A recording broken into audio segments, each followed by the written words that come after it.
നിങ്ങൾക്ക് ഇഷ്ടം പോലെ കൊതി ഉണ്ടാകണം. ഞാനൊരു കാര്യം പറയാം. ഞാൻ ഈ കഴിഞ്ഞ ദിവസം ഒരു മീറ്റിംഗ് പോയി. 1500-1500 പേരുണ്ട്. ആ മീറ്റിങ്ങിൽ കൃപയാൽ എനിക്ക് ഇതുപോലെ മുന്നിലിരിക്കാൻ ഒരു അവസരം കിട്ടി.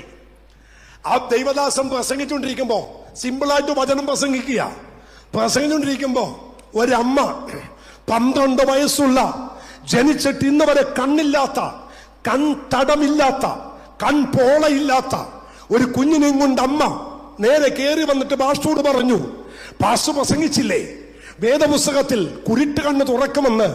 ജനിച്ചിട്ട് ഇന്ന് വരെ കണ്ണ് കണ്ടിട്ടില്ല, കൺപോളയില്ല, കൺതടമില്ല, ദശ കൊണ്ട് മൂടിയിരിക്കുന്നു. പാസ്റ്റർ പ്രസംഗിച്ച ദൈവം ജീവനിട്ടെങ്കിൽ അങ്ങൊന്ന് ഉയർപ്പിക്ക. പാസ്റ്റർ ചിരിച്ചുകൊണ്ട് പറഞ്ഞു, എന്റെ യേശു മരിച്ചിട്ടില്ല ആന്റി, എന്റെ യേശു മരിച്ചിട്ടില്ല. ഞാന് കേരളത്തിന്റെ കണ്ണോടെ ഇരിക്കുക. ആമേൻ. ഇവിടെ ഒന്നുമല്ല, യൂറോപ്പിൽ ഒരു മീറ്റിംഗിൽ വെച്ച ആ മീറ്റിംഗിൽ ഞാനും ഉണ്ട്. ആമേൻ. ഈ ദൈവദാസൻ പതുക്കെ ഈ ആന്റിയെ മുന്നോട്ട് വിളിച്ച കൊച്ചിനെ മുന്നോട്ട് വിളിച്ചിട്ട് അവനങ്ങ് കെട്ടിപ്പിടിച്ചു. മൈക്കൊരുത്തുന്ന കൈ കൊടുത്തു.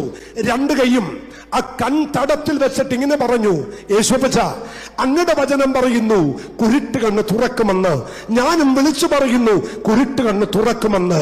ഇത് പറഞ്ഞുകൊണ്ടിരിക്കുമ്പോ ഇവനങ്ങ് നിലത്തങ്ങ് സ്പ്രിങ് പോലെ ചാടാൻ തുടങ്ങി. ചാടി അവന് എന്താണെന്നറിയില്ല. ഈ പാഷ കൈയെടുത്തപ്പോ ഒരു കാഴ്ച ഞങ്ങൾ കണ്ടു. ഇവൻ അമ്മയെ കയറി അങ്ങ് കെട്ടി അങ്ങ് പിടിച്ചു. ഇവൻ ഉറക്കെ പറഞ്ഞു, അമ്മ എനിക്കിപ്പൊ കണ്ണ് കാണാ. കൺപോള ഇല്ലാത്തടത്ത്, കണ്ടടമില്ലാത്തടത്ത് കൺപോള ഉളവായി വന്നു. ആമേൻ. ഒരു ഹല്ലേലൂയ പറ. ആമേൻ. അഭിഷിക്തനെ, ഞാനിത് പറയാൻ കാര്യം എന്താണെന്നറിയോ? ഞാൻ ആ മീറ്റിംഗ് കൂടാൻ പോയതാ. ഞാൻ കഴിഞ്ഞ ദിവസം പറഞ്ഞു, ആ മീറ്റിംഗിൽ ഏറ്റവും പുറകിൽ 1500 പേരുടെ ഏറ്റവും പുറകിൽ ഞാൻ ആ മീറ്റിംഗിൽ ഇരിക്കുക. ഈ ദൈവദാസൻ പ്രസംഗിക്കുന്ന സമയത്ത് കേരളത്തിൽ നിന്ന് ഒരു വ്യക്തിയായി ഞാൻ അതിന്റെ ബാക്കിൽ ഇരിക്കുമ്പോൾ ഞാൻ ദൈവത്തോട് പറഞ്ഞു, ദൈവമേ, കേരളക്കരയിൽ ഇതുപോലെ അഭിഷേകമുള്ള ഒരുവനെ വേണം കർത്താവേ. അങ്ങയ്ക്ക് ഹിതമെങ്കിൽ എന്നെ ഒന്ന് തൊടണം. ഞാൻ ഇങ്ങനെ പറഞ്ഞു, ആ മനുഷ്യൻ സേവിക്കുന്ന ദൈവവും എന്റെ ദൈവവും ഒരപ്പനാണ്. ഏലിയാവിന്റെ ദൈവം തന്നെയാ എന്റെ ദൈവം. ഒരല്ലെന്ന് പറ. ഞാൻ കർത്താവേ, ആ മനുഷ്യനിൽ വ്യാപരിക്കുന്നത് പരിശുദ്ധാത്മാവാണെങ്കിൽ ഈ 1500 പേരുടെ പുറകിലിരിക്കുന്ന എന്നെ വിളിച്ച് ആ മനുഷ്യൻ പ്രാർത്ഥിക്കണം. എന്റെ അടുത്തുള്ള പാസ്റ്ററോട് ഞാൻ പറഞ്ഞു, പാസ്റ്റർ നിങ്ങൾ കണ്ടോ, ആ ദൈവദാസൻ ഇപ്പൊ എന്നെ മുന്നോട്ട് വിളിക്കും. ആമേൻ. 2 പേരുണ്ട്. 2 പേരോടും പറഞ്ഞു, ഈ പുള്ളി പ്രസംഗം കഴിഞ്ഞ് ശക്തമായ വചന ശുശ്രൂഷയാ. പ്രസംഗം കഴിഞ്ഞ് മൈക്ക് വെച്ചിട്ട് പോയപ്പോൾ എന്റെ കൂടെ ഇരുന്ന ദൈവദാസൻ പറഞ്ഞു, പാസ്റ്റല്ലേ പറഞ്ഞത് പുള്ളി പാസ്റ്ററിനെ മുന്നോട്ട് വിളിക്കുമെന്ന്. ദാ പോകുന്നു. പുള്ളി പോയി സ്റ്റെപ്പ് താഴോട്ട് ഇറങ്ങി തിരിച്ച് കയറി വന്നു. മൈക്കെടുത്തിട്ട് എന്റെ നേരെ വിര ചൂണ്ടിട്ട് പറഞ്ഞു, ആ man of God come forward, നിനക്ക് വേണ്ടി പ്രാർത്ഥിക്കാൻ പരിശുദ്ധാത്മാവ് എന്നോട് പറയുന്നു. 1500 പേരുടെ പുറകിൽ നിന്ന് ഞാൻ മുന്നിലേക്ക് ഓടി വരുമ്പോൾ ആ ദൈവദാസനെ വിളിച്ചു പറഞ്ഞു, കേരളത്തിൽ അവൻ നിന്നുപോയ ഒരു അഭിഷേകത്തിന്റെ പകർച്ചയ്ക്ക് അഭിഷേകം ചെയ്യാൻ ഈ കാലഘട്ടങ്ങളിൽ ദൈവം നിന്നെ ഉപയോഗിക്കുമെന്ന് ഇന്ന് പകൽ ആ ദൂത് ഞാൻ നിങ്ങളെ നോക്കി പ്രവചിച്ചു പറയുന്നു. ഇതിനകത്ത് നിന്ന് ചിലതിനെ ദൈവം എഴുന്നേൽപ്പിക്കും. അതിശക്തമായ ഈ തലമുറയിൽ ചിലതിനെ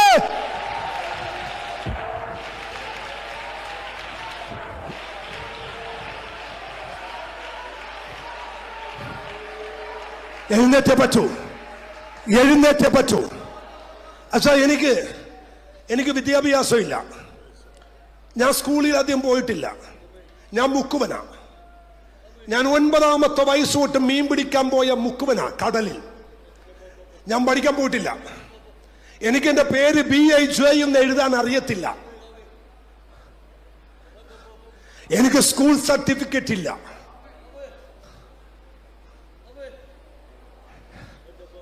ഞാൻ ബസ് സ്റ്റോപ്പിൽ നിൽക്കുമ്പോൾ ബസ് വരുമ്പോൾ അടുത്ത് നിൽക്കുന്ന ആളോട് പറയും, ചേട്ടാ ഓടി വരുന്ന ബസ് ഏതാണെന്നൊന്ന് പറയണേ. അപ്പൊ അവൻ പറയും, ഇത് എറണാകുളത്തോട്ടുള്ള ബസ്സാ. അങ്ങനെയാ കയറുന്നേ. മുഴുവിക്കനായിരുന്നു. വെള്ളമടിച്ച് കഞ്ചാവടിച്ച് ഉടുത്ത തുണി താഴെ കഴുത്തെ തോളയിട്ട് ഷഡ്ഡിയുമിട്ട് നടുറോട്ട് കിടന്നപ്പോൾ ഒരു പാസ് എന്റെ കൈക്ക് പിടിച്ച് പൊക്കിയതാ. നിക്ക് കേക്ക്, അവിടെ നിന്ന് എന്നെ പൊക്കിയതാ. എന്റെ നാട്ടിൽ വന്നൊരു പാസ്, ആദ്യമായി പാസ് സുവിശേഷ വിലക്ക് വന്നു. ആ ദൈവദാസന്റെ വീട് 7 ലിറ്റർ പെട്രോളും 18 പാളി പടക്കവും ഗുണ്ടും വെച്ച് കത്തിച്ചവനാ ഞാൻ. പക്ഷെ എന്നെ വഴിയിലിട്ട് പിടിച്ചു ദൈവം.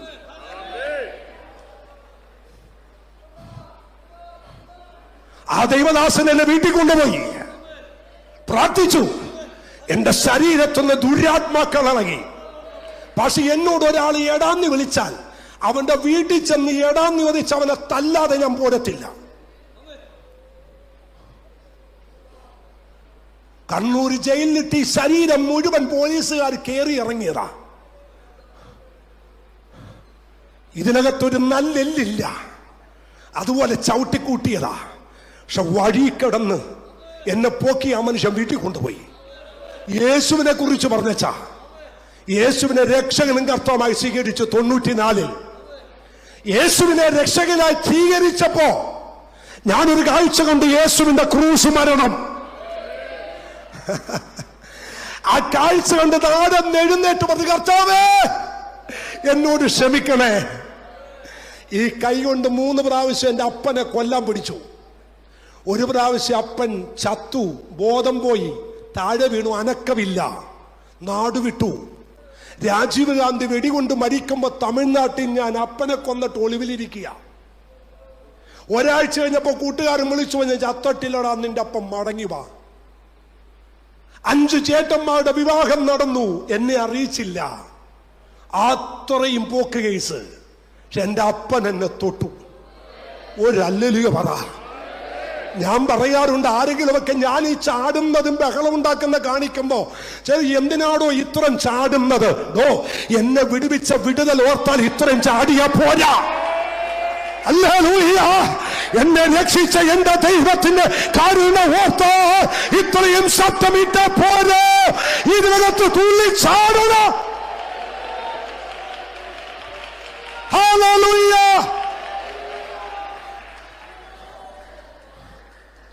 അമ്മേ, യേശുവിനെ രക്ഷകനും കർത്താവുമായി സ്വീകരിച്ചു. ഓടി വീട്ടിൽ പോയി. അപ്പനോട് ക്ഷമ പറഞ്ഞു, അമ്മയോട് ക്ഷമ പറഞ്ഞു. 8 ചേട്ടന്മാരുണ്ട്, 2 ചേച്ചിമാരുമുണ്ട്. ഞാൻ ഏറ്റവും ഇളയതാ. ഓരോരുത്തരോട് ക്ഷമ പറഞ്ഞു മക്കളെ. പിറ്റേ ദിവസം രാവിലെ ഓടി വീട്ടിൽ ചെന്നു. പാസ്റ്ററിനെ, അഭിഷിതനെ, എനിക്കൊരു കാര്യം പറയാനുണ്ട്. എന്നാടാ? എനിക്ക് 5 മിനിറ്റ് യേശുവിനെ ഒന്ന് പ്രസംഗിക്കണം. പക്ഷെ ഞാൻ വിക്കണ, എനിക്കിത് വായിക്കാൻ അറിയില്ല. പാസ്റ്റർ പറഞ്ഞു, മോനെ, ബൈബിളിൽ ഒരു വാക്യമുണ്ട്, നിന്റെ വായ വിസ്താരത്തിൽ തുറക്ക്, ദൈവം നിറക്കും. പാസ്റ്റർ, ഇതൊക്കെ സത്യമാണോ? സത്യമാണോ? ടെസ്റ്റ് ചെയ്യടാ. എന്റെ വീടിന്റെ 2 സൈഡും തെങ്ങിൻ തോപ്പാ. രാത്രി 12 മണിക്ക് തെങ്ങിൻ തോപ്പിലേക്ക് ഇറങ്ങി. ഒരു തെങ്ങിൻ തടി വെട്ടിയിട്ടിട്ടുണ്ട്. ആ തെങ്ങിൻ തടിയിലോട്ട് അങ്ങ് ഇരുന്നിട്ട് ഞാൻ ഇങ്ങനെ പറഞ്ഞു, എന്റെ തമ്പുരാനെ, എനിക്ക് പ്രാർത്ഥിക്കാനൊന്നും അറിയത്തില്ല, ഞാൻ വഴിയിൽ നിന്ന് കയറി വന്നതാ, പക്ഷേ എനിക്ക് അങ്ങയെ ഇഷ്ടമാ.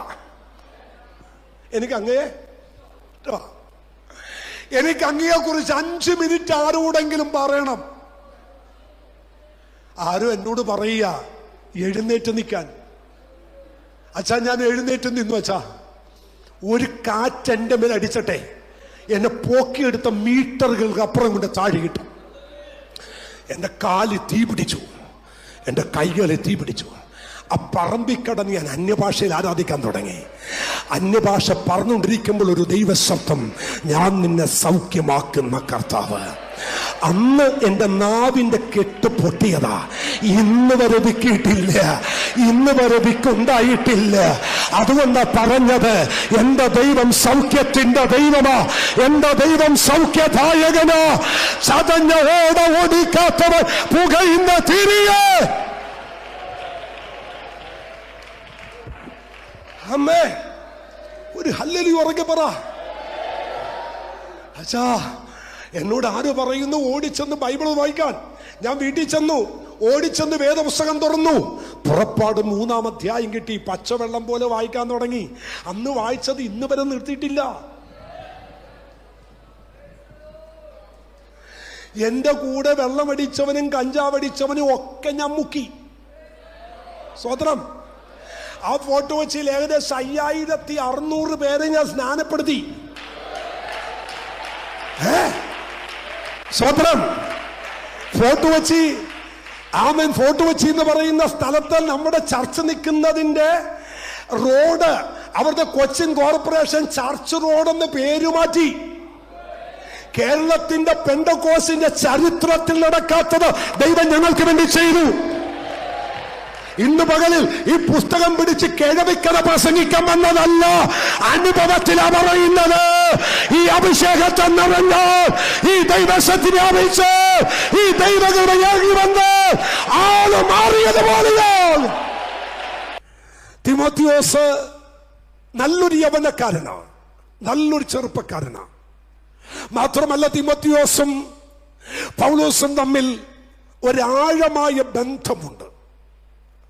ഇനി അത് കുറച്ചുകൂടി പറഞ്ഞാൽ, ഈ തിമോത്തിയോസും പൗലോസും തമ്മിലുള്ള ആഴമായ ബന്ധം തന്റെ വാക്കിനകത്തറിയാം. പൗലോസ് തന്നെ വിളിക്കുന്ന പേര് ഊട്ടുവേലക്കാരൻ, സഹശുശ്രൂഷകൻ, അടുത്തത് നീചപുത്രൻ. എനിക്ക് ഒത്തിരി ഇഷ്ടപ്പെട്ടു കേട്ടോ. എന്താ ഇങ്ങനെയൊക്കെ വിളിച്ചത്? പൗലോസ് തിമോത്തിയോസിനെ വിളിക്കുമ്പോൾ തിമോത്തിയോസിനെ വിളിക്കാൻ പറ്റിയ ആളിന്റെ മഹത്വം കൂടി ഒന്നറിയണം. ആരാ പൗലോസ്? നമുക്കറിയാം, ഫിലിപ്പിയ ലേഖനത്തിൽ പൗലോസ് പറയുന്നുണ്ട്, നിങ്ങൾക്ക് ആർക്കെങ്കിലും ജഡത്തിൽ പുകഴാനുണ്ടെങ്കിൽ നിങ്ങളെക്കാൾ അധികം എനിക്കുണ്ട്. എന്നിട്ട് ഒരു ലിസ്റ്റ് തയ്യാറാക്കുന്നുണ്ട്. 8-ാം നാളിൽ പരിച്ഛേദനയേറ്റവൻ, ബെന്യാമിൻ ഗോത്രക്കാരൻ, ന്യായപ്രമാണം സംബന്ധിച്ച് പരീശൻ, ശുക്കാന്തി സംബന്ധിച്ച് സഭയെ മുടിപ്പിച്ചവൻ എന്നിത്യാദി കാര്യങ്ങളെല്ലാം പൗലോസ് പറയുന്നുണ്ട്. ഇനി കുറച്ചുകൂടി പറഞ്ഞാൽ, എബ്രായനിൽ നിന്ന് ജനിച്ച എബ്രായൻ, ഒരു എബ്രായ മനുഷ്യൻ. എന്നാൽ ആരാ തിമോത്തിയോസ്? തിമോത്തിയോസിന്റെ പിതാവ് ഒരു യവനായക്കാരൻ, ഗ്രീക്കുകാരൻ. അമ്മ പ്രാർത്ഥിക്കുന്ന, ആരാധിക്കുന്ന, വിശ്വാസമുള്ള ഒരു മാതാവ്. അത് പൗലോസ് ഒരിക്കൽ ഇങ്ങനെ പറഞ്ഞു, തിമോത്തിയോസ്, നിന്നിലുള്ള വിശ്വാസം നിന്നിലും നിന്റെ അമ്മയിലും നിന്റെ വലിയമ്മയിലും ഞാൻ കണ്ടു. നിന്നിലുള്ള വിശ്വാസം നീ പ്രാപിച്ചതല്ല, അത് അമ്മയും അമ്മുമ്മയിൽ നിന്നും പകരപ്പെട്ട വിശ്വാസമാണ്. അപ്പൊ വിശ്വാസം നമുക്ക് പകരാൻ കഴിയും. ഒരു സ്വതന്ത്രം പറഞ്ഞ്, വിശ്വാസം എന്ത് ചെയ്യാൻ കഴിയും? പകരാൻ കഴിയും. എന്നാൽ ആമേൻ, ആമേൻ, ഒരു മൂല്യച്യുതി പറയാം.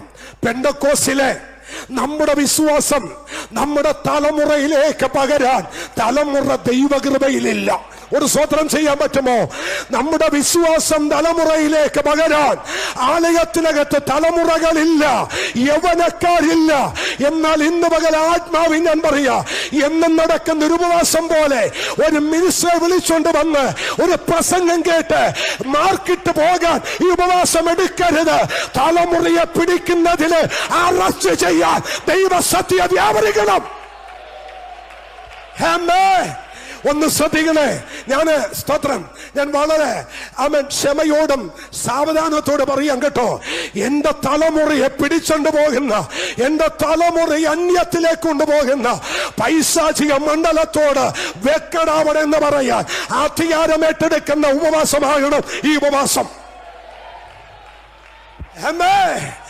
അഭിഷിക്തന്മാർ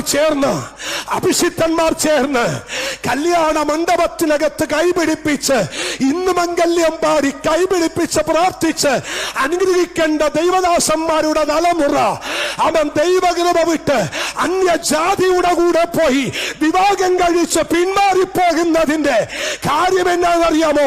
അവരല്ല തെറ്റുകാർ. ആലയത്തിനകത്ത് ദൈവ സാന്നിധ്യമില്ല, ആലയത്തിനകത്ത് ദൈവകൃപയില്ല. അവൻ സെക്രട്ടറി ഉണ്ട്, ഖജാൻജിയുണ്ട്, കമ്മിറ്റിയുണ്ട്. അവൻ ആത്മാവിന്റെ കൃപ വ്യാപരിക്കുന്നില്ല. ഈ പകൽ ആത്മാർത്ഥമായിട്ട് പറയാ, തലമുറ നിലനിൽക്കണമെങ്കിൽ ദൈവസഭ ആത്മാവിൽ തീ പിടിക്കട്ടെ.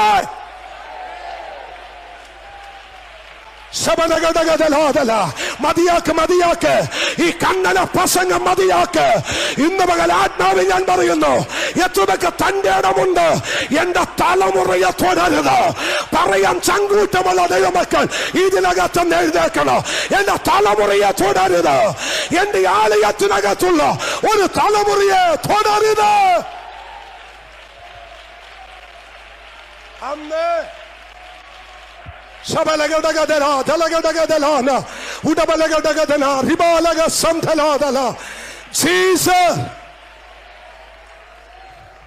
അച്ഛാ, ഞാനും ഒരു ദൈവദാസൻ എന്ന പ്രതിക്കൂട്ടി നിന്നുകൊണ്ട് പറയുക, നമുക്ക് പറ്റിയ മൂല്യച്യുതി എന്താണെന്നറിയോ? ഞാൻ പറഞ്ഞല്ലോ 94 തൊട്ട് പൊതു ശുശ്രൂഷകനാ. IPC, church of God, AG, new India, ന്യൂജന എല്ലായിടത്തും കയറി പ്രസംഗിക്കുന്ന ഒരാളാണ് ഞാൻ. അതുകൊണ്ട് ഈ കാറ്റിന്റെ ദിശ എനിക്കറിയാം. എന്നാൽ ഇന്ന് പല സഭകൾക്കകത്തും യൗവനക്കാരില്ല. മയക്കമരുന്നിനും കഞ്ചാവിനും MDMA-ക്കും ആമൻ ദുശീലത്തിനും അടിമപ്പെട്ടു. ഞാൻ ഈ കഴിഞ്ഞ ദിവസം ഒരു ചർച്ചിൽ ചെന്ന് പ്രസംഗിച്ചുകൊണ്ട് നിൽക്കുമ്പോൾ അതിശക്തമായ ദൈവ സാന്നിധ്യം ആ ചർച്ചിനകത്ത് കത്താൻ തുടങ്ങി. ജനം മുഴുവൻ കസേര നിറഞ്ഞേറ്റ് നിന്ന് നൃത്തം ചെയ്തപ്പോൾ അതിനകത്തൊരു വ്യക്തിയുടെ മേൽ ഒരു ദുരാത്മാവിളകി, ഭൂതമിളകി മുന്നോട്ട് വന്ന് അവൻ മുന്നിലേക്ക് മൈക്കെ കയറി പിടിച്ചു. നമ്മൾ മാറുട പിശാചേ, മൈക്കെ കയറി പിടിച്ചിട്ട് അവൻ ഉറക്കെ പറയുക, അട്ടഹസിച്ച് പറയുക, ഞാനാണ് ഈ തലമുറയെ മുഴുവൻ ലഹരിക്കടിമയാക്കുന്നത്, ഞാനാണ്. അലറാൻ തുടങ്ങി. ആലയത്തിനകത്തെ കസേര മുഴുവൻ അവൻ അടിച്ചു തെറിപ്പിച്ചു. അവൻ എണ്ണം പറഞ്ഞു, പേര് പറഞ്ഞു. ഈ ആലയത്തിനകത്തെ ഇന്ന വ്യക്തി, ആലയത്തിനകത്തെ ഇന്ന വ്യക്തി. ഇത് പറയുമ്പോഴല്ല ദൈവദാസനെ കൈക്ക് പിടിച്ചു പറഞ്ഞു, ശരിയാ വാസേ, അവരെല്ലാം മയക്കമരുന്നിന് അടിമയാ. ഈ പിശാച് പറയുക, ഞാനവിടെ കൊണ്ടുപോയത് എന്റെ പിടിക്കാൻ ഒരുവനും എഴുന്നേറ്റിട്ടില്ല. എന്നാൽ ആത്മാവിൽ ഞങ്ങൾ ഡിക്ലെയർ ചെയ്തു, അഭിഷേകമുള്ളവരെ എഴുന്നേൽക്കുക. എഴുന്നേൽക്കണം ദൈവദാസനെ. ഇനി നമ്മുടെ ആലയത്തിനകത്തുനിന്ന് ഒരു തലമുറ പോലും പാപത്തിലേക്ക് പോകരുത്. അതിനെ അറസ്റ്റ് ചെയ്യാൻ അഭിഷേകം ചലിക്കട്ടെ, അഭിഷേകം ചലിക്കട്ടെ. രണ്ട് കൈയടിച്ച് പോകുന്ന ഒരു മതിയാക്കണ്ടേ. ഈ പകൽ ഈ സഭ ഒന്ന് ആരാധിക്കാൻ തയ്യാറായ തിരുവല്ല പട്ടണത്തിൽ വ്യാപരിക്കുന്ന ചില പൈശാചിക മണ്ഡലങ്ങൾ ഈ പകൽ മുട്ടുമടക്കിയിരിക്കും.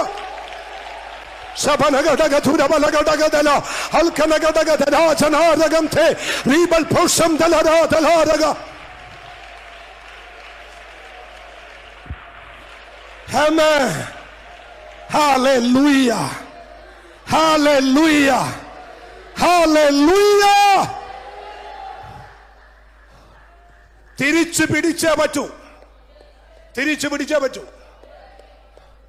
പഴയ നിയമം ഒന്ന് തൊട്ടിട്ട് ഞാൻ ഇങ്ങോട്ട് വരാം. അപ്പന്റെ ആടുകളിൽ ചിലതിനെ മോട്ടിച്ചുകൊണ്ട് പോയപ്പോ പുറകെ ചെന്ന് അതിനെ കാലിന് പിടിച്ച് കഴുത്തിന് പിടിച്ച് വെക്കട എന്റെ അപ്പന്റെ ആടിനെ എന്ന് പറയാൻ പഴയ നിയമത്തിൽ ഒരു ദാവീദ് ഉണ്ടായിരുന്നു. ഈ പകൽ ഈ സഭക്കകത്തുനിന്ന് അങ്ങനെ ചിലത് എഴുന്നേക്കണമെന്ന് ആത്മാവ് എന്നോട് പറയുന്നു. അങ്ങനെ ചിലർ എഴുന്നേക്കണം. പിടിച്ചോണ്ട് പോയതിന് യേശുവിന്റെ നാമത്തിൽ തിരിച്ചു വെക്ക.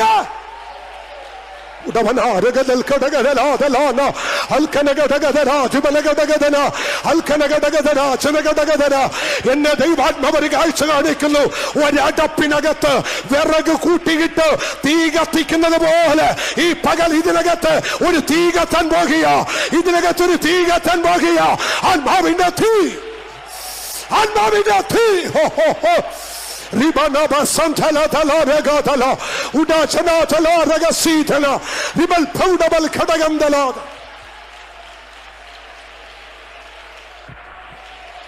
Hamme Satala Ragadalana. ഈ 12-ാം ദിവസം തിരിച്ചു പിടിക്കണം. റെഡിയാണോ സഭ? റെഡിയാണോ? യെസ്, റെഡിയാണ്. ഉറക്കവരല്ലോ എന്ന് പറഞ്ഞേ. തിരിച്ചു പിടിച്ചേ പറ്റൂ. സഭ ചലിച്ചേ പറ്റൂ. നിങ്ങറിയാമോ, അപ്പോസ്തലനായ പൗലോസ്, ഞാൻ എന്റെ മെസ്സേജിലോട്ട് വരാം. പക്ഷെ മെസ്സേജിന് മുമ്പ് പരിശുദ്ധാത്മാവ് കണക്ട് ചെയ്യുന്നതിലേക്ക് പോയിട്ട് ഞാൻ മെസ്സേജിലോട്ട് വരാം. പൗലോസ് കൊരിന്ത്യ സഭയോട് പറഞ്ഞു, എനിക്ക് സഫലവും വിശാലമായ ഒരു വാതിൽ തുറന്നിരിക്കുന്നു, എതിരാളികളും കുറവല്ല. എനിക്കൊരു വാതിൽ തുറന്നിട്ടുണ്ട്, പക്ഷെ തുറന്ന വാതിൽ എതിരാളികളുണ്ട്. അല്ലേ? ഏതാണ് അഭിഷിക്തനെ ആ വാതിൽ? ഏതാണ്? എവിടെയാണ്? എഫെസോസ് എന്ന് പറയുന്ന പട്ടണത്തിൽ. അല്ലേ? ആ വാതിൽ തുറന്ന പട്ടണത്തിലേക്ക് പൗലോസ് പെന്തക്കോസ്ത് നാൾ വരെ താമസിക്കാൻ വേണ്ടി ചെന്ന് 3 ആഴ്ച മാത്രം പാർക്കാൻ താമസിക്കാൻ ചെന്ന പൗലോസ് ആ പട്ടണത്തിൽ ചെന്ന് കാല് വെച്ച ഉടനെ 12 പേരെ കണ്ടു. എത്ര പേരെ? 12 പേരെ. ആ 12 പേരെ കണ്ട മാത്രയിൽ കൈ കൊടുത്തിട്ട്, അഭിഷിക്തനെ നിങ്ങളുടെ പേരെന്താ? നിങ്ങൾ എവിടെയാ താമസിക്കുന്നത്? നിങ്ങളെ ഫ്ലാറ്റിന്റെ നീളം എത്രയാ? നിങ്ങൾ ഉപയോഗിക്കുന്ന കാറിന്റെ പേരെന്ത് എന്നല്ല ചോദിച്ചത്. പൗലോസ് ആദ്യം ചോദിച്ചു, നിങ്ങൾ പരിശുദ്ധാത്മാവിനെ പ്രാപിച്ചോ? നിങ്ങൾ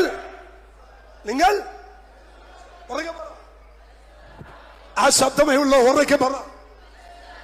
നിങ്ങൾ പരിശുദ്ധാത്മാവിനെ പ്രാപിച്ചോ? പൗലോസേ, എന്തെല്ലാം കാര്യം ചോദിക്കാനുണ്ട്. അവിടെ വീട് വാടക, അവിടെ വീട്, അവിടെ വണ്ടി, അവിടെ മക്കൾ, ഇതൊന്നും ചോദിക്കാതെ എന്നാ ഇങ്ങനെ ചോദിച്ചത്?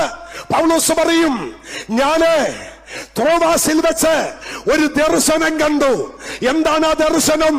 850 അടി നീളം, 250 അടി ഉയരം, 86 അടി വീതിയുള്ള ഒരു ക്ഷേത്രം ആ പട്ടണത്തിൽ ഉയർന്നു നിൽക്കുന്നതെന്ന് ഞാൻ കണ്ടു.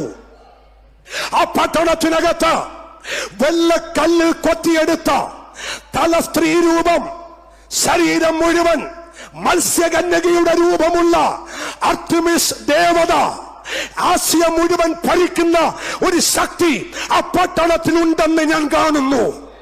അതിനെ ജയിക്കാൻ ഡോളർ ഉള്ളവനെ കൊണ്ട് പറ്റത്തില്ല, ദർഹംസ് ഉള്ളവനെ കൊണ്ട് പറ്റത്തില്ല. അവനെ ജയിക്കണമെങ്കിൽ പരിശുദ്ധാത്മാവുള്ളവനെ കൊണ്ട് പറ്റൂ. ഇന്ന് പകൽ ഈ 12ാമത്തെ ദിവസം പരിശുദ്ധാത്മാവുള്ളവർ ഇതിനകത്ത് എഴുന്നേൽക്കട്ടെ. ആത്മനിറവുള്ളവർ ഇതിനകത്ത് എഴുന്നേൽക്കട്ടെ. ആത്മശക്തി ഉള്ളവർ ഇതിനകത്ത് എഴുന്നേൽക്കട്ടെ. ആത്മാവിന്റെ നിറവേറ്റെടുത്തവർ ഇതിനകത്ത് എഴുന്നേൽക്കട്ടെ. തിരിച്ചു വാ, മടങ്ങി വാ, സഭ മടങ്ങി വാ, അഭിഷേകത്തിലേക്ക് മടങ്ങി വാ, നിറവിലേക്ക് മടങ്ങി വാ. ഹല്ലേലൂയ. ആമേൻ. ഒന്ന് കർത്താവിന് സ്തോത്രം ചെയ്യാൻ പറ്റുമോ? എന്റെ പൊന്ന് ദൈവദാസന്മാരെ, ഇപ്പോ ഒരുത്തൻ ആത്മാവിൽ ഒന്ന് തുള്ളിയാൽ, ഒരു ആത്മാവിൽ ഓടിയാൽ, അത് ഫേസ്ബുക്കിലാ, അത് യൂട്യൂബിലാ, അത് വാട്സാപ്പിലാ, അവൻ ചാടി, അവൻ തുള്ളി. ഞാൻ ചോദിച്ചോട്ടെ, ഞാനും കുറച്ച് സഭാചരിത്രം പഠിച്ചുകൊണ്ടിരിക്കുന്ന ഒരാളാ. അവൻ പണ്ടുള്ള അപ്പച്ചന്മാരുടെ മേൽ ദൈവശക്തി വന്നിട്ട് ദേശത്ത് ഓടിയെന്ന് ഞാൻ വായിച്ചിട്ടുണ്ട്, ഇറങ്ങി ഓടിയെന്ന് വായിച്ചിട്ടുണ്ട്, ചാടിയിട്ട് തല പോയി ഭിത്തിയാൽ ഇടിച്ചിട്ട് തല സ്റ്റിച്ചിട്ടെന്ന് വായിച്ചിട്ടുണ്ട്. അതൊന്നും ഈ തലമുറ അനുഭവിച്ചിട്ടില്ല. ഇന്ന് പകൽ മടങ്ങി വാ. ഈ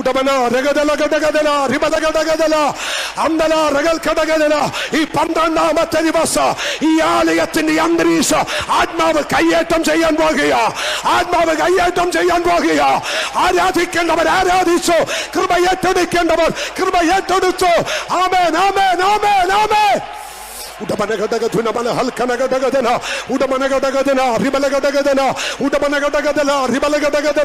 ഞാൻ റെഡിയാ. എനിക്കൊരു ലജ്ജയുമില്ല, എനിക്കൊരു നാണവുമില്ല, എനിക്കൊരു നാണക്കേടുമില്ല. തമ്പുരാനെ പ്രാപിക്കാൻ, തമ്പുരാനെ ആരാധിക്കാൻ, തമ്പുരാന്റെ പക്കൽ നിന്ന് ചിലരെ പിടിച്ചു മേടിക്കാൻ.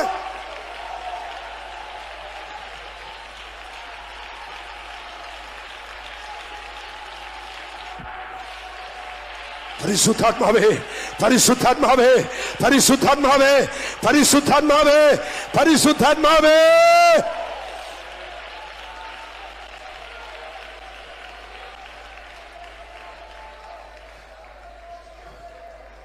ഒരിക്കല് ഉയരത്തിലെ ശക്തി എന്ന് പറഞ്ഞൊരു ബുക്കുണ്ട്. ഉയരത്തിലെ ശക്തി, കർത്താവിന്റെ ദാസൻ D.L. മൂഡിയുടെ ഉയരത്തിലെ ശക്തി. ആ ബുക്ക് വായിച്ച് നിങ്ങൾ വാങ്ങിച്ചൊന്ന് വായിക്കണമെന്ന് ഞാൻ ശുപാർശ ചെയ്യുന്നു. പ്ലീസ്, ഉയരത്തിലെ ശക്തി മേടിക്കണം. ഒരിക്കലേ D.L. മൂഡി എന്ന് പറയുന്ന ദൈവദാസൻ ആത്മാവിനെ കുറിച്ച് കേട്ട് പഠിച്ച് ഒരു വരമ്പത്തൂടെ നടന്നു പോകുന്ന D.L. മൂഡി പറഞ്ഞു, പരിശുദ്ധാത്മാവേ, അങ്ങയെക്കുറിച്ച് വായിച്ചു, അങ്ങയെക്കുറിച്ച് ചിന്തിച്ചു, അങ്ങയെക്കുറിച്ച് പഠിച്ചു, പക്ഷേ ഇതൊക്കെ സത്യമാണെന്ന് ആർക്കറിയാം എന്ന് പറഞ്ഞ് D.L. മൂഡി വരമ്പത്തൂടെ നടന്നതും ഒരു ശക്തി വന്ന് D.L. മൂഡി എടുത്ത് പാടത്തേക്ക് വലിച്ചെറിഞ്ഞു. അവിടെ നിന്ന് ചാടി എഴുന്നേറ്റിട്ട് കാലിലും കയ്യിലും തീ പിടിച്ചിട്ട് ചെമ്മിൻ ചുരുളുന്നത് പോലെ ചുരുളാൻ തുടങ്ങി. അവസാനം D.L. മൂഡിക്ക് മനസ്സിലായി, ഈ ശക്തി എന്ന മൺകൂടാരം പൊട്ടിച്ചു കളയും. അവിടെ നിന്ന് തോടി ഒരു വീട്ടിൽ കയറി ഒരു പനമ്പ് മേഞ്ഞ വീട്ടിനകത്ത് ചെന്ന് ഒരമ്മയോട് പറഞ്ഞു, അമ്മ എനിക്കൊരു പായതാ.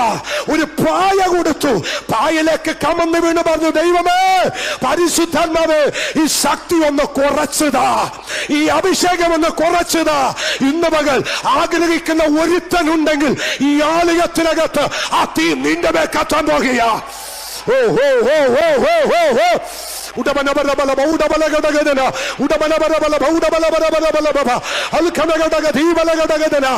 എഴുന്നേറ്റ് നിൽക്കുമ്പോൾ ജനം ആത്മാവിൽ നിറയണം. നിങ്ങളൊരു വീട്ടിനകത്ത് കാല് വെക്കുമ്പോൾ ദുരാത്മാക്കൾ ഇളകണം. നിങ്ങളൊരു വാഹനത്തിൽ കയറുമ്പോൾ ഭൂതങ്ങൾ അലറി വിളിക്കണം. നിങ്ങളൊരു ആലയത്തിന് എഴുന്നേറ്റ് നിൽക്കുമ്പോൾ ദൈവശക്തി ആവരിക്കണം. ഒരിക്കലും പൗലോസ് നീചപുത്രനെന്ന് വിളിക്കാൻ പാടുള്ളതല്ല.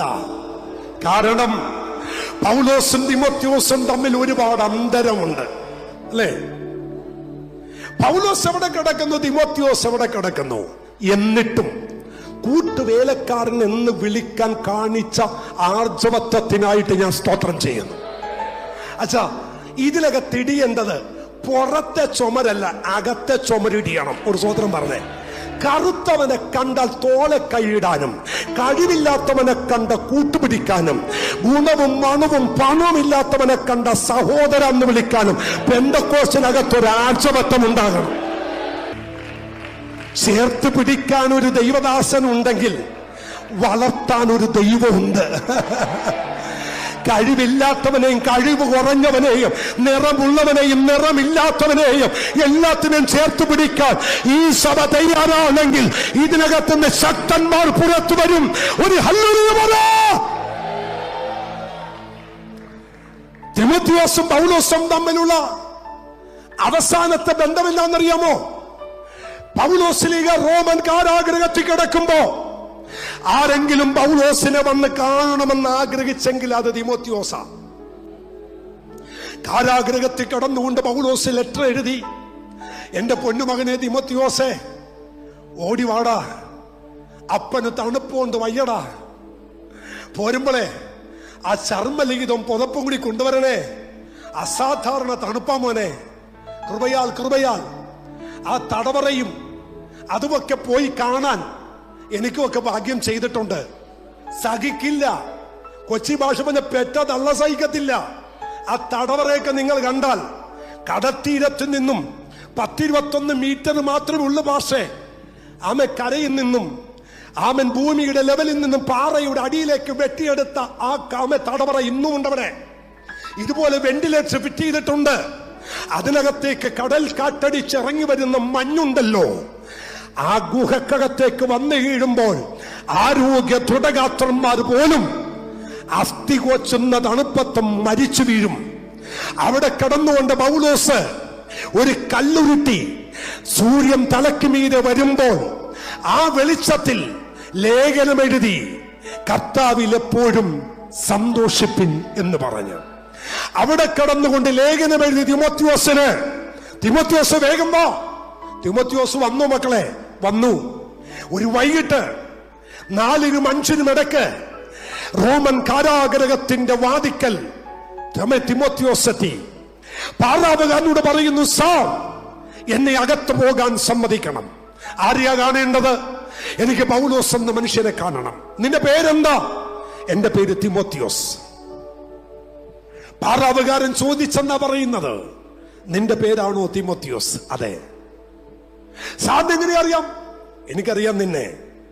എല്ലാ ദിവസവും രാത്രി ആ തടവറയുടെ ചുറ്റും ഞാൻ ഇങ്ങനെ ഡ്യൂട്ടിക്ക് വേണ്ടി ചുറ്റി നടക്കുമ്പോൾ ആ തടവറക്കകത്തുനിന്നൊരു ശബ്ദം കേൾക്കാമായിരുന്നു, എന്റെ ദൈവമേ, എന്റെ മകൻ തിമോത്തിയോസിനെ അങ്ങ് ശക്തീകരിക്കണേ. അവന് യൗവനക്കാരനാണ്, അവന്റെ യൗവനം ആരും തുച്ഛീകരിക്കരുത്, അവൻ വീണുപോകരുത് എന്ന് പറഞ്ഞ് പ്രാർത്ഥിക്കുന്ന തിമോത്തിയോസെ, ആ തിമോത്തിയോസ് അല്ലേ നീ? പ്രാർത്ഥിക്കുന്ന ശബ്ദം കേട്ട പാറാവുകാരൻ പറഞ്ഞു, എനിക്ക് നിന്നെ അറിയാം. അല്ല, നീ വന്നതെന്തിനാ? എനിക്ക് ആ പൗലോസിനെ കാണണം. പാറാവുകാരന്റെ അടുത്ത മറുപടി, തിമോത്തിയോസെ, നീ വന്നത് വൈകിപ്പോയി. എന്നാ പറ്റി? നീ വന്നത് താമസിച്ചു പോയി. ഇന്നലെ വൈകിട്ട് 3-നും 3:30-ക്കും ഇടക്ക് ഇവിടത്തെ ഒരു പൊതു മാർക്കറ്റിൽ വെച്ച്, ഒരു പൊതു ചന്തയിൽ വെച്ച് നീ പറയുന്ന നിന്റെ അപ്പനായ പൗലോസിനെ ഒരു കല്ലിൽ കൊണ്ടുപോയി തല വെച്ച് ആരാച്ചാരും മിന്നിത്തിളങ്ങുന്ന ആ വാളിനാൽ നിന്റെ അപ്പന്റെ തല വെട്ടി മാറ്റി. പക്ഷെ ഒരു കാര്യമുണ്ട്, അത് പറയാതിരിക്കാൻ വയ്യ. നിന്റെ അപ്പൻ എന്ന് പറയുന്ന പൗലോസ് ഉണ്ടല്ലേ, അതെ, ആ മനുഷ്യന്റെ തല വെട്ടുമ്പോൾ ആ മനുഷ്യൻ 2 കാര്യം ചെയ്തു. 1, മുഖം മൂടുന്ന തുണിയിട്ടില്ല. 2, കൈ പുറകിൽ കെട്ടിയില്ല. കൈ രണ്ടും സ്വയം പുറകിൽ കെട്ടി തല കൊണ്ടുവന്ന് കല്ലിൽ താഴ്ത്തി വെച്ച് ചിരിച്ച മുഖത്തോടെ പ്രാർത്ഥനയോടെ തല കാട്ടിക്കൊടുത്തു. ആരാച്ചാർക്ക്? അവനാണ് നിന്റെ അപ്പൻ.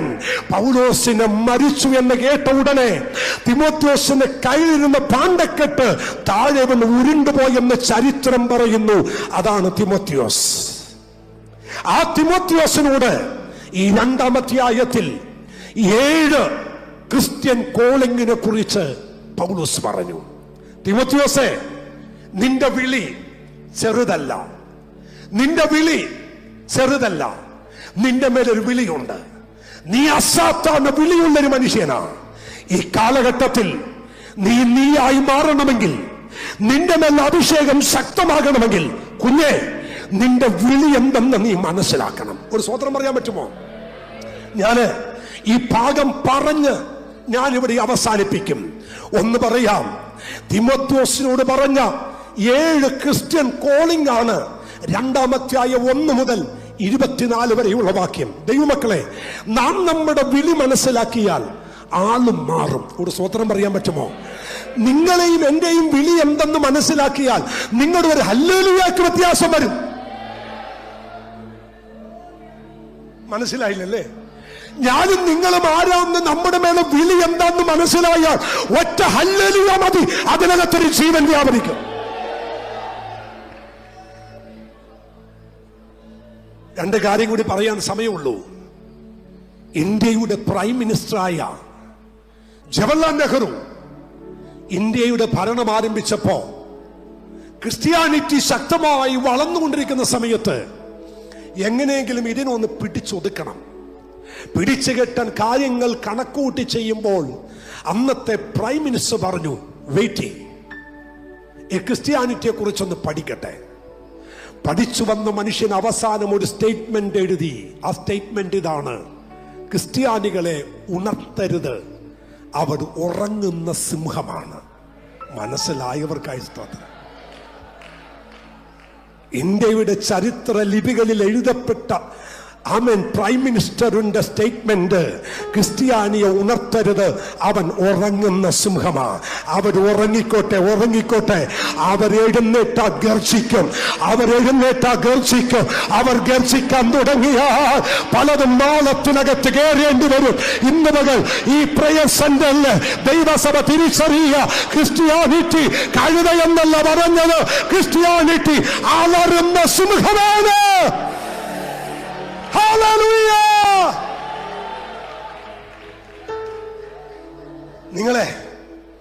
നിങ്ങളെ ഞാൻ വെൽക്കം ചെയ്യുന്നു. ഫോട്ടോ വെച്ചിക്ക്. നമ്മുടെ ചർച്ച നിൽക്കുന്നത് മട്ടാഞ്ചേരിയിലാണ്. മട്ടാഞ്ചേരി അറിയാലോ? മട്ടാഞ്ചേരിയില.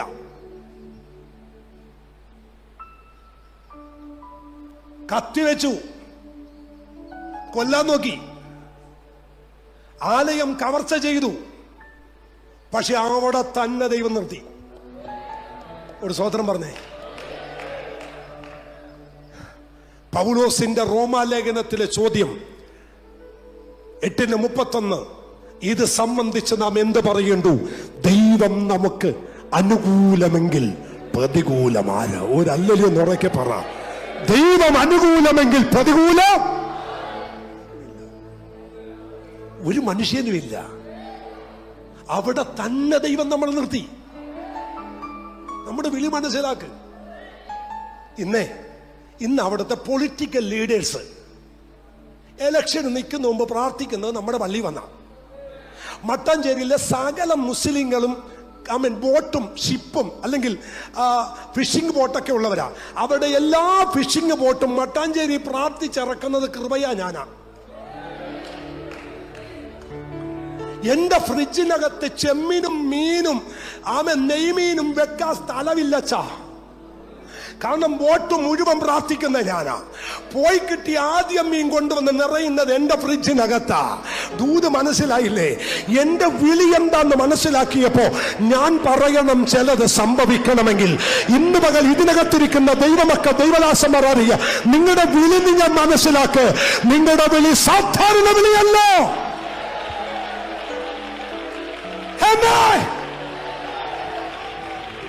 Hallelujah!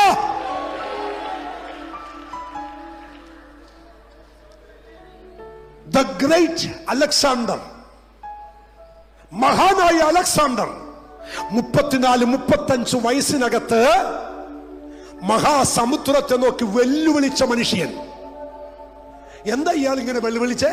കേൾക്കണോ? ഈ പ്രായമുള്ള, ഈ മോളുടെ പ്രായമുള്ള സമയത്ത് അലക്സാണ്ടർ തെരുവിലെ കുഞ്ഞുങ്ങളുമായി കളിച്ചുകൊണ്ടിരിക്കുമ്പോ അപ്പനായ ഫിലിപ്പ് രാജാവ് വിളിച്ചിട്ട് 2 ചോദ്യം ചോദിച്ചു. 1, നീ ആരാണ്? 2, നീ ആരാകാനുള്ളവനാ? ഒക്കോളാൻ പറഞ്ഞു. ആ ചെറുപ്പക്കാരൻ മഹാസമുദ്രത്തെ നോക്കി വെല്ലുവിളിച്ചത്, നീ ആരാണ്? 2, നീ ആരാകാനുള്ളവനാ? ദൈവമക്കൾ, ഈ ചോദ്യം ഞാൻ നിങ്ങളോട് ചോദിക്കുന്നു. നിങ്ങൾ ആരാണ്? അല്ലെങ്കിൽ നമ്മൾ ആരാ? സകല ആഭിചാരവും സകല മന്ത്രവാദവും തല വന്ന് കേറാനുള്ളവരല്ല, ഇതിനെ നിലക്ക് നിർത്തേണ്ടവരാ. ഒരു കാര്യം, എൻ്റെ ഒരു സ്നേഹിതനുണ്ട്, കൊച്ചിൻ യൂണിവേഴ്സിറ്റിയിലെ പ്രൊഫസറാ. പേര് ക്ലീറ്റസ് സാറ്. ഇപ്പോൾ IPCയുടെ ഒരു ശുശ്രൂഷകനാ. പണ്ട് TPM-ലായിരുന്നു. ക്ലീറ്റസ് സാറും ഉണ്ണി എന്ന് പറയുന്ന ഒരു ബ്രദറും കൂടി വൈപ്പിന്ന് വാര്യപുരത്തോട്ട് വണ്ടി കയറി. വാര്യപുരം യോനാച്ചാന്റെ വീട്ടിൽ മീറ്റിംഗ് നടക്കുക. മീറ്റിംഗിന് പുറത്ത് വന്നപ്പോൾ വാതിൽ അടച്ചിട്ടിരിക്കുന്നു.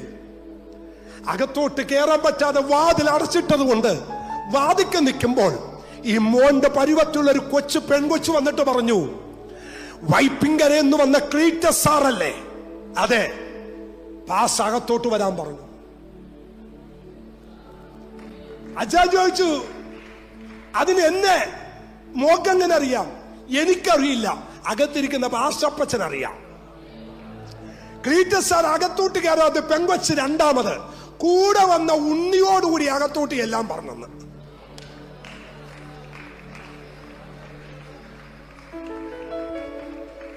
എന്റെ പൊന്നഭിഷിക്തന്മാരെ, അങ്ങനെയൊക്കെ തലമുറയിൽ ഉണ്ടായ അഭിഷിക്തന്മാർ നിന്ന മണ്ണില നമ്മൾ നിൽക്കുന്നേ. ഒരല്ലേ പറ. അതിന് ഈ സ്തോത്രം പോരാ, നല്ലോണം സ്തോത്രം വേണം. ഞാനിങ്ങനെ ഈ അടൂര് മീറ്റിങ്ങിന് പോയി. അടൂര് YMC പ്രസംഗം കഴിഞ്ഞപ്പോ യൂണിവേഴ്സിറ്റി പഠിപ്പിക്കുന്ന ജോൺ സാറ് എന്നോട് പറഞ്ഞു, ദാസേ എന്റെ വീട്ടിൽ വന്നതിന് അപ്പന് വേണ്ടി പ്രാർത്ഥിക്കണം. അവന് വരാന്ന് പറഞ്ഞു. ചെന്നപ്പോ 105 വയസ്സുണ്ട് അപ്പച്ചന്. 105 വയസ്സ്, 6 അടി പൊക്കമുണ്ട്. ഒരു ചാരികസര കിടക്കുക, ചെവി ഏക്കത്തില്ല. പ്രാർത്ഥിക്കാൻ പറഞ്ഞു. ഞാൻ ചോദിച്ചു, ഈ അപ്പച്ചന് എത്ര വയസ്സുണ്ട്? 105 വയസ്സുണ്ട്. കൈയെല്ലാം ഈട്ടിത്തടി പോലെ ഇരിക്കുന്നു. എന്നോട് ജോൺ സാറ് പറഞ്ഞു, പാസ്റ്റർക്ക് പുള്ളി അറിയാമോ? ഞാനില്ല. പാസ് പ്രസംഗിച്ച് ഞാൻ കേട്ടിട്ടുണ്ട്. ഞാനോ? ഇല്ല. പാസേ, ആന മതമിളകി വന്നപ്പോ പ്രാർത്ഥിച്ചു മുട്ടുകുത്തിച്ച ഭാഷയെ കുറിച്ചിൽ ആ പുള്ളിയായി കിടക്കുന്ന പുള്ളി ഒരു 100 കണക്കിന് സ്റ്റേജ് പ്രസംഗിച്ചതാ ഞാൻ ഈ അപ്പച്ചനെ കുറിച്ച്. അപ്പച്ചനെ നേരി കിട്ടി. ഞാൻ പ്രാർത്ഥിക്കാനാ ചെന്നത്. ഞാൻ മുട്ടുകുത്തിയിട്ട് ആ കൈയെടുത്ത് തലയിലോട്ട് വെച്ചിട്ട് ഞാൻ പറഞ്ഞു, പാഷപ്പച്ച എനിക്ക് വേണ്ടി പ്രാർത്ഥിക്കേ. ഒരു ചോദ്യം, എങ്ങനെയാ പ്രാർത്ഥിച്ചപ്പോ ആന നിന്നത്? അപ്പച്ചന്റെ മറുപടി, നീ ആരാന്ന് നീ മനസ്സിലാക്കിയാൽ ആനയല്ല പുലി നിൽക്കും. ഒരു സ്വതന്ത്രം പറഞ്ഞേ, പൂത് മനസ്സിലായോ?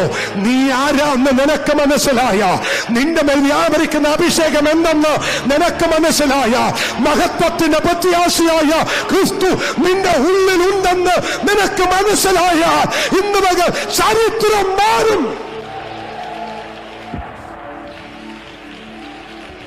ഹല്ലേലൂയ. അഭിഷിക്തന്മാരെ നമ്മളാരാന്ന് നമ്മൾ മനസ്സിലാക്കിയാൽ ചരിത്രം മാറും. 7 കോളിങ് പൗലോസ് പറഞ്ഞു. നമ്പർ 1, എന്റെ മകനെ. ഒന്നാമത്തെ ക്രിസ്ത്യൻ കോളിങ്, എന്നെ വിളിച്ചത് മകനായിട്ടാ വിളിച്ചത്. ഒരു ഹല്ലേലൂയ പറ. എന്നെ ആരായിട്ടാ വിളിച്ചത്? ഒരു 3 പേരോട് കൈ കൊടുത്തു പറ, എന്റെ വിളി യാചകനായിട്ടല്ല, എന്റെ വിളി ആമൻ യാചിക്കാനല്ല, എന്നെ മകനായിട്ടാ വിളിച്ചത്. ഒന്ന് പറഞ്ഞേ, എന്റെ മേലൊരു വിളിയുണ്ട്, ഒരു പുത്രത്വത്തിന്റെ വിളി. എന്നെ വിളിച്ചത് മകനായിട്ടാ വിളിച്ചത്, യാചകനാകാനല്ല വിളിച്ചത്, കൈനീട്ടാനല്ല വിളിച്ചത്. എന്റെ മേലെ പുത്രത്വമുണ്ട്. മക്കളെങ്കിൽ ഞാൻ അവകാശിയാണ്. പിന്നെയും ഭയപ്പെടേണ്ടതിന് ദാസത്വത്തിന്റെ ആത്മാവിനെയല്ല, അപ്പാ പിതാവേ എന്ന് വിളിക്കേണ്ടതിന് പുത്രത്വത്തിന്റെ ആത്മാവിനെ എത്ര അവൻ എനിക്ക് നൽകി തന്നത്.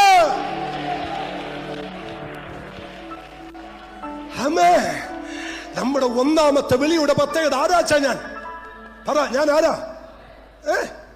ഞാൻ മകനാ. ഈ പുസ്തകത്തിനകത്തെ ദാസത്വം പഴയ നിയമത്തിലാണ് അല്ലെ?